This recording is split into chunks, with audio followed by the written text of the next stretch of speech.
Hello students and my friends, today I am going to explain the important topic of English grammar, that is syntax. Yes, I am going to explain syntax. In my first part in which I have explained about syntax, I explained the rule SS and PP.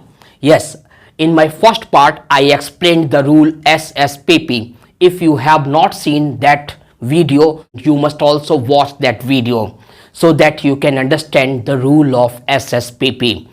In this video, in part number 2, I am going to explain the exceptions, 3 most important exceptions of the rule SSPP. So this video is very important for you. Please try to understand all the concepts of this video. I am talking about syntax. Yes, syntax, subject verb agreement, syntax. What is syntax? The meaning of syntax is sentence structure, and to know sentence structure is very essential for accurate writing. Syntax का जो अर्थ होता है, syntax का जो meaning होता है, वो meaning होता है सेंटेंस स्ट्रक्चर, यानी वाक्य की संरचना। और वाक्य की संरचना को समझना, वाक्य की संरचना को जानना एक्यूरेट राइटिंग के लिए, एकदम ठीक ग्रामेटिकल राइटिंग के लिए बहुत ही ज्यादा इंपॉर्टेंट है। Syntax has 2 parts. सिंटैक्स के 2 पार्ट्स होते हैं। Syntax has 2 parts. Number 1 concord और अग्रीमेंट। पहला जो पार्ट होता है वो पार्ट कनकॉर्ड या अग्रीमेंट कहलाता है, and the second part is order, that is position. Second part है पोजीशन। तो फर्स्ट पार्ट जो है कनकॉर्ड या अग्रीमेंट, कनकॉर्ड या अग्रीमेंट जो फर्स्ट पार्ट है, इस फर्स्ट पार्ट में क्या समझाया जाता है? तो कनकॉर्ड और अग्रीमेंट का क्या मीनिंग है? बोला गया by concord is meant formal agreement in person, number, gender और tenses between various parts of a sentence. Sentence के अलग अलग जो पार्ट्स होते हैं, सेंटेंस के अलग अलग पार्ट्स में हम कनकॉर्ड और अग्रीमेंट में क्या करते हैं? जो सब्जेक्ट है, सब्जेक्ट और वर्ब को देखते हैं, सब्जेक्ट और वर्ब को देखते हैं और ये पता लगाते हैं कि क्या सब्जेक्ट के नंबर और पर्सन के अकॉर्डिंग वर्ब का यूज हुआ है या नहीं हुआ है। अगर सब्जेक्ट के नंबर और पर्सन के अकॉर्डिंग वर्ब का यूज हुआ है, तब तो हम समझते हैं कि जो हमारा कनकॉर्ड है या अग्रीमेंट है ये सही चल रहा है। बट अगर नहीं हुआ है तो हम उसमें मिस्टेक ढूंढने की कोशिश करते हैं कि कहाँ पर मिस्टेक है और फिर उसके अकॉर्डिंग उसको ठीक करते हैं। तो यही हमारा कनकॉर्ड और अग्रीमेंट है। तो कनकॉर्ड और अग्रीमेंट का यहाँ पे जो अर्थ है वो अर्थ है फॉर्मल अग्रीमेंट। किसमें? इन पर्सन, यानी पर्सन में, जैसे first person, second person, third person. Number, numbers में, यानी सिंगुलर नंबर या प्लूरल नंबर में। फिर जेंडर, जेंडर्स में, जैसे कि फीमेल जेंडर या मेल जेंडर, इस तरीके से। और टेंसेस, और टेंसेस में कि कौन सा टेंस है, किस टेंस के अकॉर्डिंग कौन सी verb and helping verb use होगी। इस तरीके से हम ये सारी चीजें देखते हैं एक सेंटेंस में, तब जाके वो हमारा कनकॉर्ड या अग्रीमेंट कंप्लीट होता है। और जो सेकंड पार्ट है ऑर्डर, जिसको पोजीशन कहते हैं। तो देखिए ऑर्डर क्या है? अंडर द ऑर्डर, ऑर्डर के अंतर्गत we study in which order the different parts of the sentence are to be placed. Order के अंतर्गत हम ये स्टडी करते हैं कि सेंटेंस के जो डिफरेंट पार्ट्स हैं वो किस ऑर्डर में अरेंज किए गए, उनका ऑर्डर क्या है, क्या वो सही ऑर्डर में अरेंज किए गए या नहीं किए गए।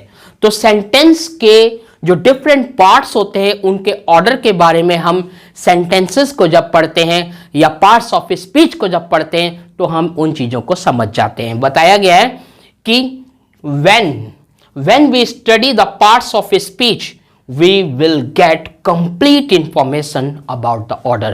जब हम पार्ट्स ऑफ स्पीच का डीपली अध्ययन करते हैं, जब हम पार्ट्स ऑफ स्पीच की डीपली स्टडी करते हैं, तब हम सेंटेंस में जो डिफरेंट पार्ट्स होते हैं उनके ऑर्डर के बारे में समझ जाते हैं। हम सेंटेंस और पार्ट्स ऑफ स्पीच का अध्ययन करते समय ये सारी चीजें समझ जाते हैं।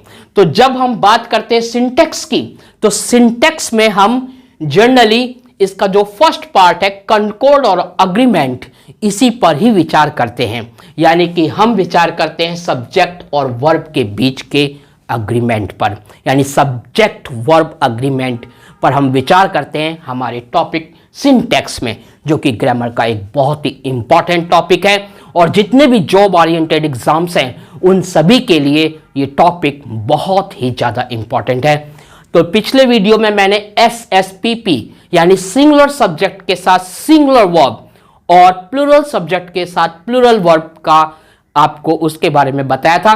और इस वीडियो में मैं आपको यह बताने जा रहा हूं, in this video I am going to explain that singular subject singular verb and plural subject plural verb के क्या एक्सेप्शंस हैं, इस नियम के क्या एक्सेप्शंस हैं।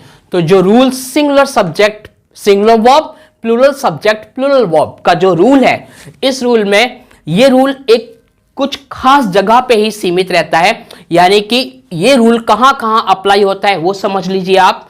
सिंगुलर सब्जेक्ट के साथ सिंगुलर वर्ब और प्लूरल सब्जेक्ट के साथ प्लूरल वर्ब वाला जो रूल है, इसके बारे में बताया कि this rule is applied in present tense.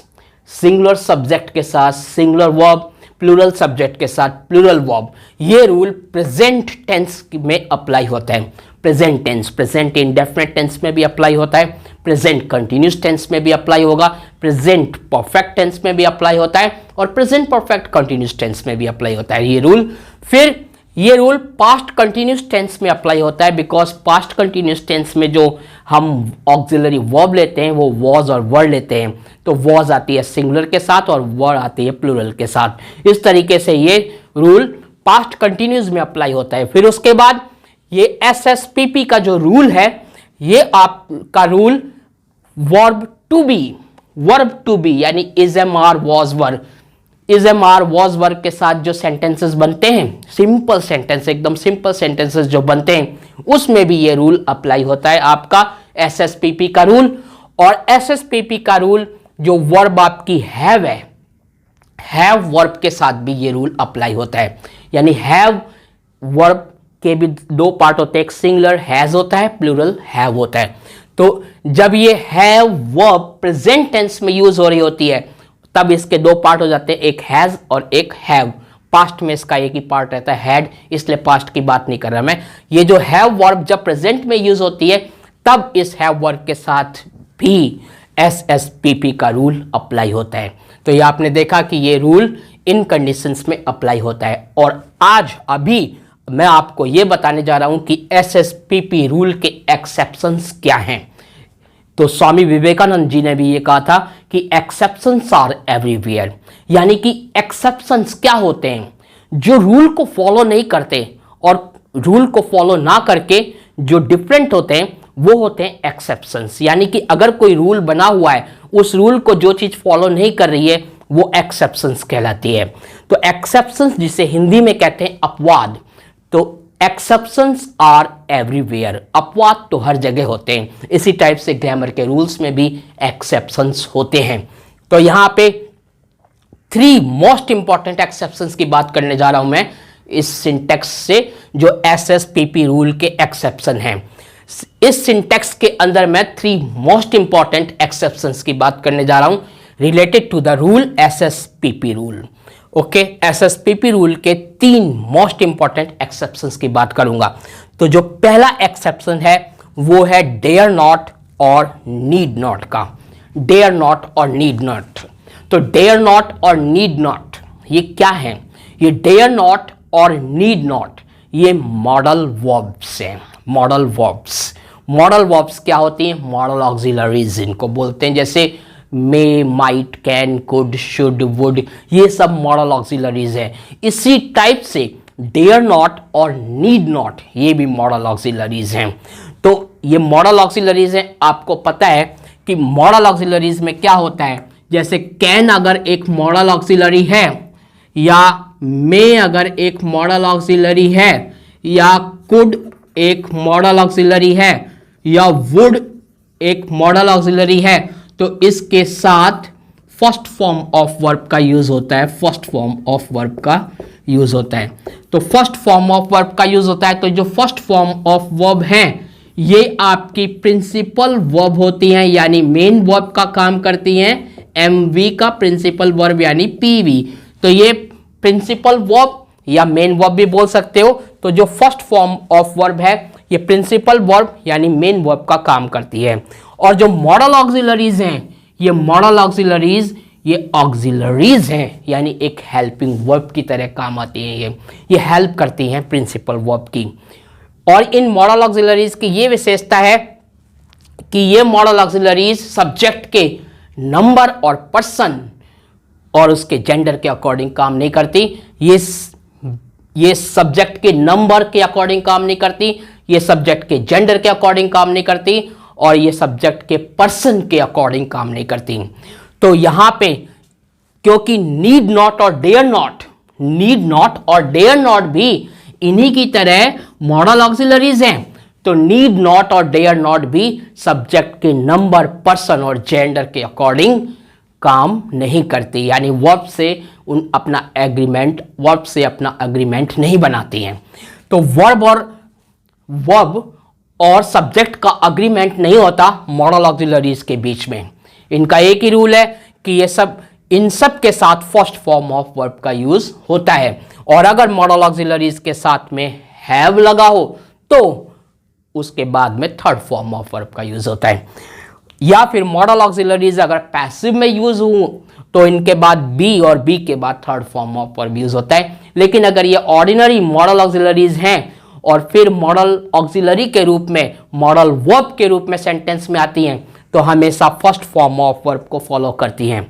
तो इसी टाइप से सेम जिस प्रकार से कैन का यूज है, जिस प्रकार से मे का यूज है, जिस प्रकार से कुड का, वुड का, शुड का यूज है, ठीक उसी टाइप से डेयर नॉट भी एक मॉडल ऑक्सिलरी है और नीड नॉट भी मॉडल ऑक्सिलरी है।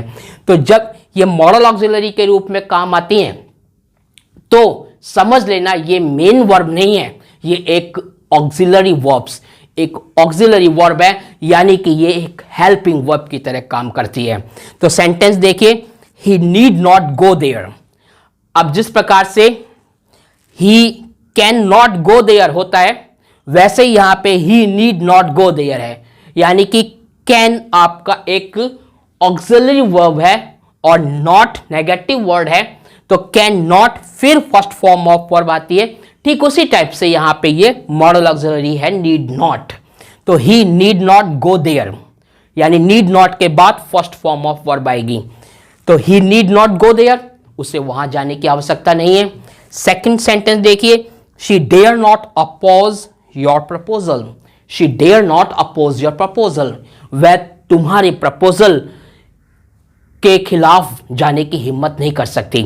फिर है नीड ही गो देयर, क्या उसे वहां जाने की आवश्यकता है?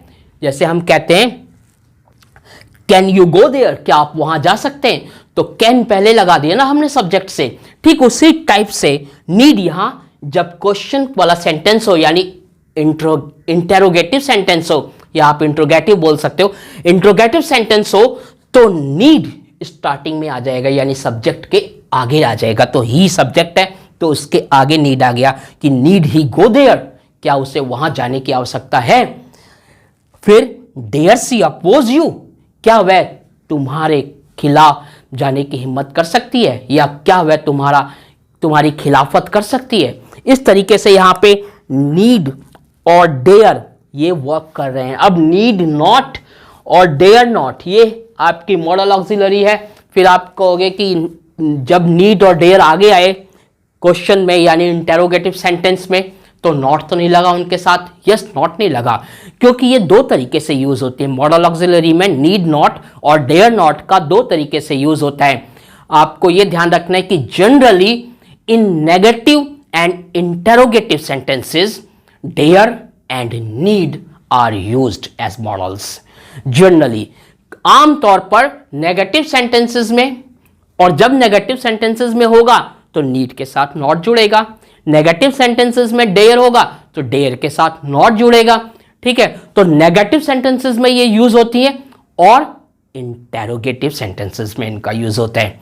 इंटेरोगेटिव सेंटेंसेस में और नेगेटिव सेंटेंसेस में इनका यूज होता है। और क्योंकि ये ऑक्सिलरी है, मॉडल ऑक्सिलरी है, तो इंटेरोगेटिव सेंटेंसेस में जब इनका यूज होगा तो ये सब्जेक्ट के आगे बैठेंगी, यानी सब्जेक्ट के आगे इनका यूज होगा। इसलिए सब्जेक्ट के आगे ये यूज हुआ कि नीड ही गो देयर या डेयर सी अपोज यू, इस तरीके से।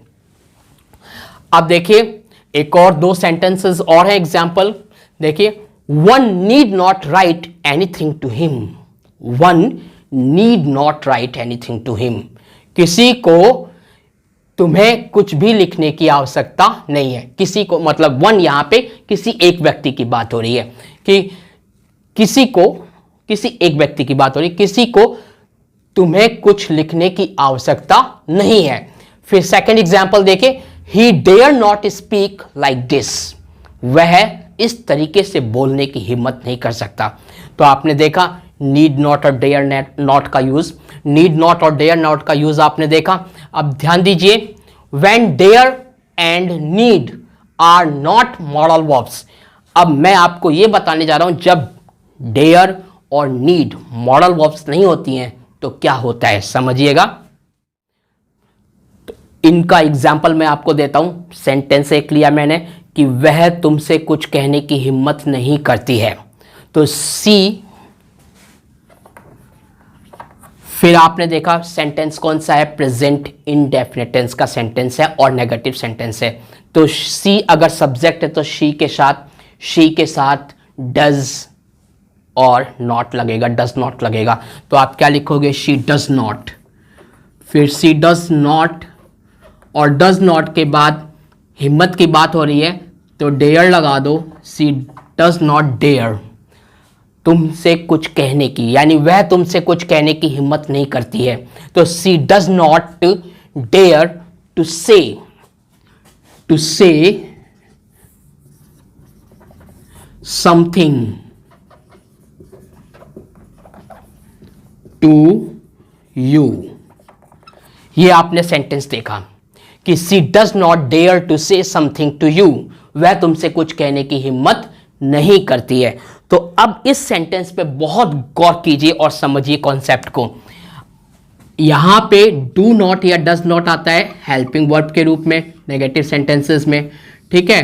तो डू नॉट और डज नॉट आता है, आपको पता है डू किसके साथ आता है, आई वी यू दे, और प्लूरल नाउन्स के साथ में डू का यूज होता है।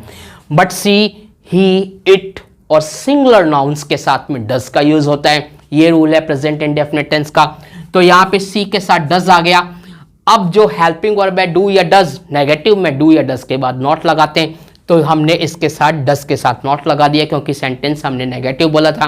तो सी डज नॉट, उसके बाद क्या आता है, फर्स्ट फॉर्म ऑफ वर्ब। तो ये जो फर्स्ट फॉर्म ऑफ वर्ब आती है, ये फर्स्ट फॉर्म ऑफ वर्ब किस रूप में काम करती है, ये फर्स्ट फॉर्म ऑफ वर्ब आपका प्रिंसिपल वर्ब यानी कि मेन वर्ब के रूप में काम करती है। तो ये जो डेयर है ये मेन वर्ब के रूप में काम कर रहा है। उसके बाद सेकंड जो वर्ब आई टू से, ये आपका इन्फिनिटिव विद टू है, ये इन्फिनिटिव विद टू है, टू से।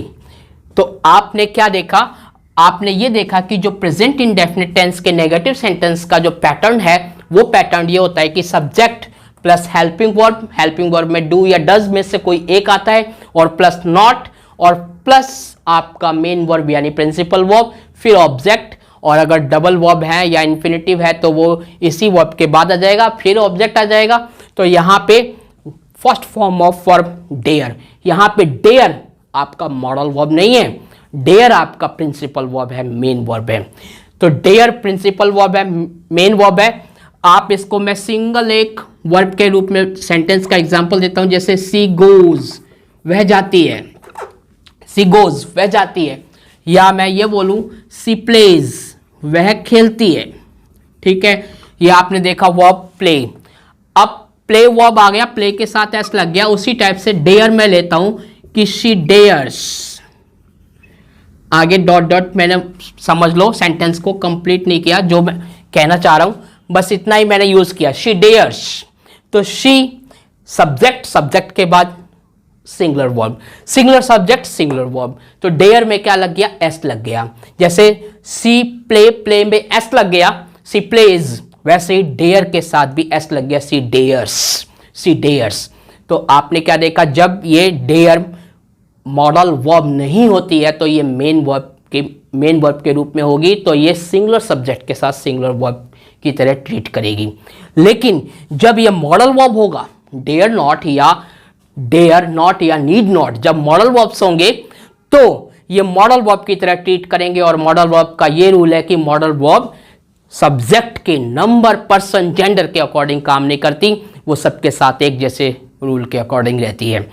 तो यहाँ पे डेयर नॉट और नीड नॉट के सेंटेंसेस को आप समझ गए होंगे। कोई कंफ्यूजन हो, आपको कुछ क्वेश्चंस माइंड में उठता हो, आप कमेंट करके पूछिए, I will definitely help you.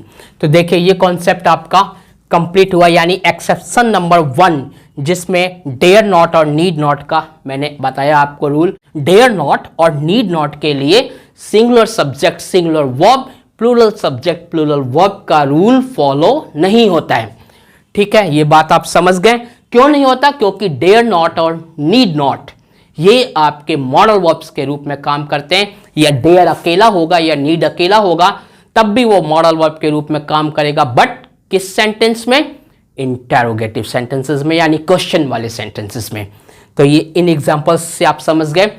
अब देखिए एक्सेप्शन नंबर 2। एक्सेप्शन नंबर 2 क्या कहता है? ये एक्सेप्शन नंबर 2 किसके लिए है? ये एक्सेप्शन नंबर 2 एस और पीपी का जो रूल है, एस और पीपी के रूल का ये आपका एक्सेप्शन नंबर 2 है। तो एस पीपी का रूल क्या होता है?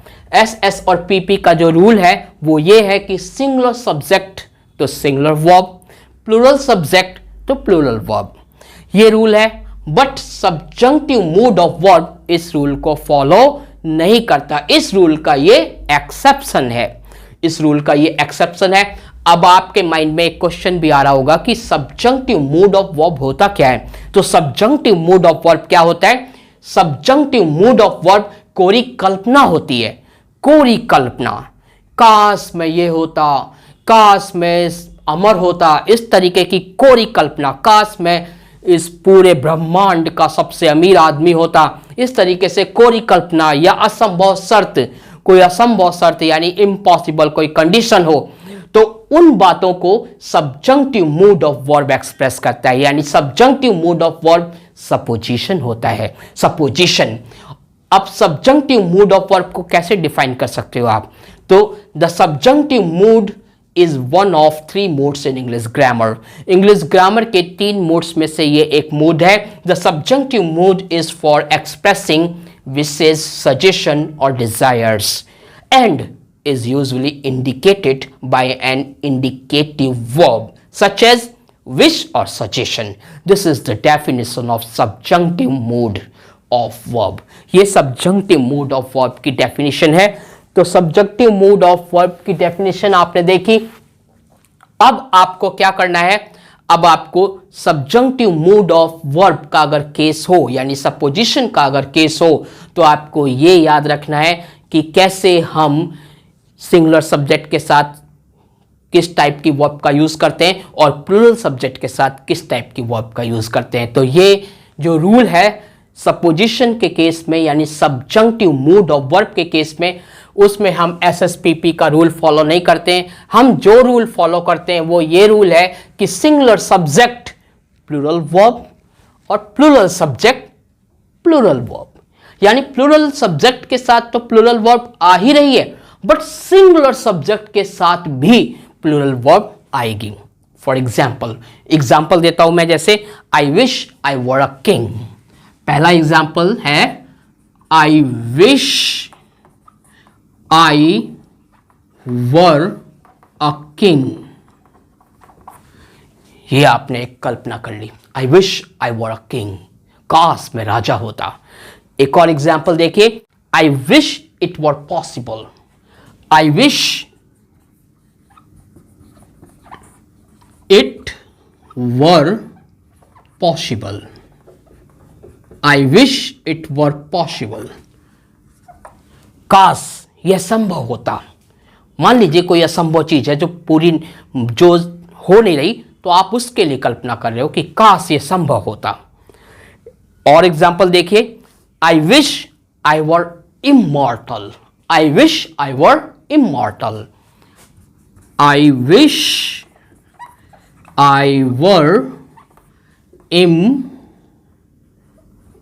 इमॉर्टल, यानी काश मैं अमर होता। I wish I were immortal, काश मैं अमर होता। तो इस तरीके से आपने एग्जाम्पल देखिए। और एग्जाम्पल देखिए कि if I were you I would do it. अगर मैं आप होता, यानी अगर मैं तुम्हारी जगह होता, कहने का मतलब है जिस टाइप से आप हो वैसा अगर मैं होता। इफ आई वर यू, अगर मैं आप होता, आई वुड डू इट, तो मैं कर लेता, यानी तो मैं ये कर देता, या तो मैं ये कर लेता, या तो मैं ये करता। इस तरीके से आप बोल सकते हो। Were she a bird she would fly to me. Were she a bird she would fly to me. अगर वह एक पक्षी होती तो वह उड़कर मेरे पास आ जाती। ये आपने कोरी कल्पना कर रखी। इसी टाइप से देखिए next example, he commanded as if he were my master. He commanded as if he were my master. उसने ऐसे आदेश दिया मानो कि वह मेरा मालिक हो। ठीक है, नेक्स्ट एग्जांपल देखिए, I wish we were the owners of the largest company in the world. I wish, काश, यानी आई विश को आप काश बोलेंगे। काश मैं संसार की सबसे बड़ी कंपनी, यहां पे मैं नहीं हम है, वी, काश हम संसार की सबसे बड़ी कंपनी के मालिक होते। तो यहां पे वी के साथ भी वर्ब आ रहा है, यानी प्लूरल सब्जेक्ट के साथ भी प्लूरल वर्ब आ रही है। और उससे पहले के एग्जांपल्स में आपने देखा कि सिंगुलर सब्जेक्ट के साथ भी प्लूरल वर्ब आ रही है। और एग्जांपल एक और देखिए कि I wish these girls were also queens. I wish these girls were also queens. काश ये लड़कियां भी रानियां होती। इस तरीके से आपने देखा प्लूरल सब्जेक्ट के साथ भी प्लूरल वर्ब है और सिंगुलर सब्जेक्ट्स के साथ भी प्लूरल वर्ब है। सिंगुलर सब्जेक्ट के साथ भी प्लूरल वर्ब आ रही है और प्लूरल सब्जेक्ट के साथ भी प्लूरल वर्ब आ रही है। तो आपने देखा कि जब सब्जंक्टिव मूड ऑफ वर्ब यानी सपोजिशन का केस हो तो एसएसपीपी का रूल फॉलो नहीं किया जाता। जो रूल फॉलो किया जाता है वो रूल ये है कि सिंगुलर सब्जेक्ट प्लूरल वर्ब और plural subject also plural verb. ठीक है, अब मैं आपको एक्सेप्शन नंबर 3 एक्सप्लेन करता हूं। अब देखिए एक्सेप्शन नंबर 3 में क्या बताया गया। एक्सेप्शन नंबर 3, ये एक्सेप्शन नंबर 3 भी आपका एसएसपीपी यानी singular subject singular verb plural subject plural verb के रूल को फॉलो नहीं करता है। तो ये एक्सेप्शन नंबर 3 क्या कहता है, subjunctive mood of verb wish के लिए ये एक्सेप्शन नंबर 3 है। Subjunctive mood of verb wish, यहां पे विश की बात हो रही है। देखिए only bless BLESS bless, live LIVE, save SAVE, help, ये वर्ब्स हैं ब्लेस लिव सेव हेल्प। ये बताया गया only bless live save help are used in case of subjunctive mood of verb.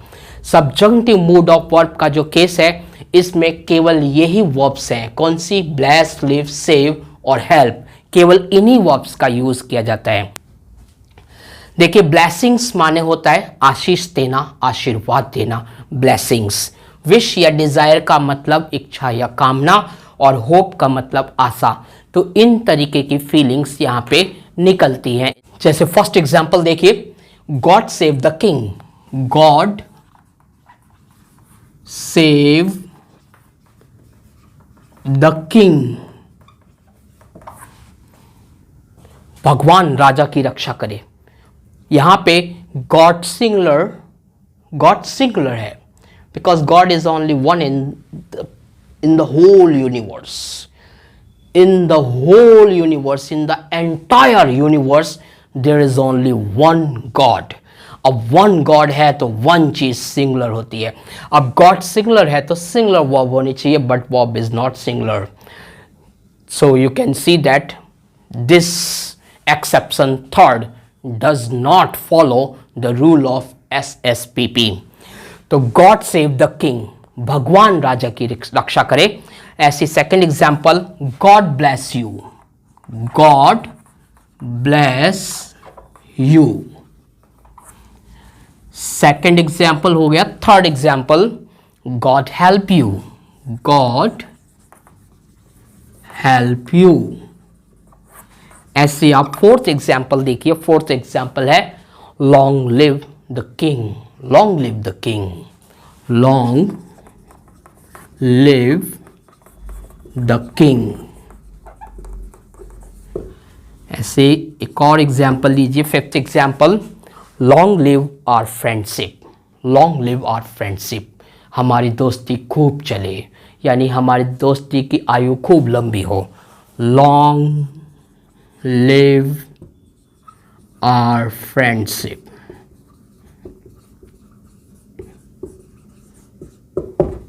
तो ये कुछ एग्जाम्पल्स थे एक्सेप्शन नंबर 3 के लिए. तो आपने देखा ये 3 एक्सेप्शंस मोस्ट इंपॉर्टेंट एक्सेप्शंस हैं जो SSPP के रूल को फॉलो नहीं करते हैं. अब जो हम पढ़ रहे हैं, क्या पढ़ रहे हैं? हम पढ़ रहे हैं सिंटैक्स. सिंटैक्स यानी सब्जेक्ट वर्ब अग्रीमेंट. हम जो सब्जेक्ट वर्ब अग्रीमेंट पढ़ रहे हैं, इसके रूल बहुत ही इंपॉर्टेंट्स हैं और इसके रूल बहुत अधिक हैं. तो अभी तो ये शुरुआत हुई है. मेरे आने वाले जो वीडियोस हैं उसमें मैं सब्जेक्ट वर्ब अग्रीमेंट से रिलेटेड और ज़्यादा इंपॉर्टेंट रूल्स आपको एक्सप्लेन करूँगा. सो कंटिन्यूटी रखें, AR स्टडी सर्कल पर कंटिन्यूटी रखें.